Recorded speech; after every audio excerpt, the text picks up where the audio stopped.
Breaking news. Sankranti తర్వాత DSC notification. మంత్రి బొత్స సత్యనారాయణ.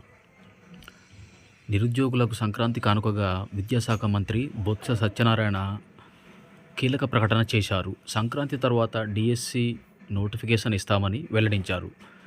పోస్టుల వివరాలు త్వరలో తెలియజేస్తామని ప్రకటించారు.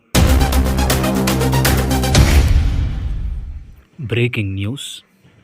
సంక్రాంతి తర్వాత డిఎస్సి నోటిఫికేషన్. మంత్రి బొత్స సత్యనారాయణ. నిరుద్యోగులకు సంక్రాంతి కానుకగా విద్యాశాఖ మంత్రి బొత్స సత్యనారాయణ కీలక ప్రకటన చేశారు. సంక్రాంతి తర్వాత డిఎస్సి నోటిఫికేషన్ ఇస్తామని వెల్లడించారు. పోస్టుల వివరాలు త్వరలో తెలియజేస్తామని ప్రకటించారు.